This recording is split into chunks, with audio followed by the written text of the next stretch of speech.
Comme chaque année, la Journée mondiale de l'asthme coïncidant avec la 25e édition est célébrée le premier mardi du mois de mai par la direction de l'hôpital d'enfants Albert Royer avec l'association des asthmatiques. Ainsi, ils ont organisé un atelier de travail pour conférer sur l'évolution de la maladie qui gagne bien son espace. À l'instar de la communauté internationale, tous les premiers mardis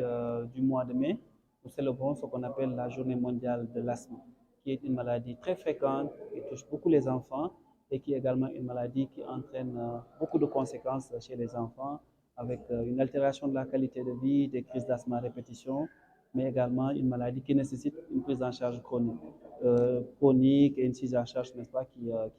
qui est basée sur un traitement qui va prendre beaucoup de temps. C'est pourquoi nous profitons souvent de ces occasions pour nous réunir avec les autres pédiatres et parler de cette maladie et du suivi. Albert Royer étant un hôpital pour enfants a abrité cette journée qui est une occasion pour les spécialistes d'entretenir des discussions pour mieux aider les enfants qui souffrent de cette maladie.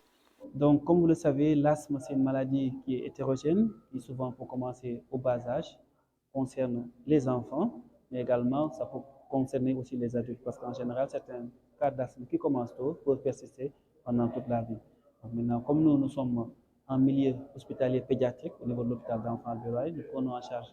les enfants jusqu'à 15 ans, parfois 16 ans, parfois même au-delà de ça, ce qui fait que nous parlerons beaucoup plus de l'asthme de l'enfant, même si on sait que c'est une seule maladie qui peut concerner l'enfant, l'adolescent et Au l'adulte. Sénégal, le taux de prévalence de l'asthme chez les enfants est de plus en plus élevé, selon le professeur.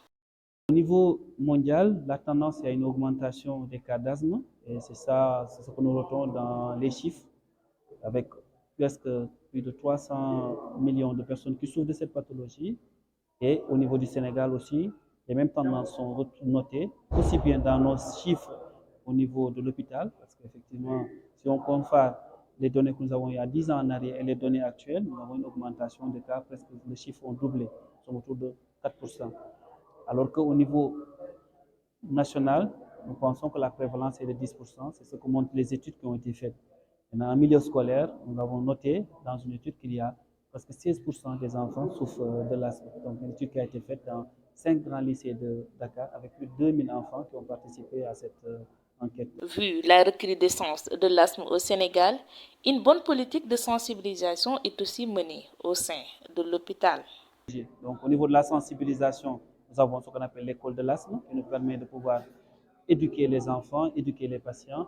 à mieux prendre en charge leur maladie. Parce que vous savez, quand vous parlez de maladie chronique, ça parle d'éducation thérapeutique et aussi qu'on leur fasse des démonstrations des pompes, ce que l'enfant ne doit pas faire, ou quand il a une crise, qu'est-ce qu'il faut faire, quand l'enfant, une crise d'asthme bien entendu, quand l'enfant n'a pas de crise d'asthme, qu'est-ce qu'il faut éviter, et aussi quand ils ont besoin de conseils, comment faire, et aussi pour qu'ils puissent même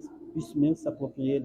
du traitement de leur maladie, et c'est ça qui permettra d'avoir le contrôle de l'asthme. Pour mieux prévenir et combattre cette maladie fréquente et grave en constante augmentation, des recommandations ne manquent pas. Donc, ce qu'il faut noter que dans l'asthme, comme c'est une maladie chronique, comme l'hypertension artérielle, le diabète, mais également d'autres maladies chroniques, c'est important que les gens aient ce qu'on appelle des recommandations. Donc, ce que nous faisons, c'est rappeler souvent aux enfants, aux praticiens surtout, que l'asthme est là et qu'il faudrait les former pour la prise en charge de la pathologie. Mais aussi qu'on puisse avoir les mêmes recommandations, c'est-à-dire la même pratique.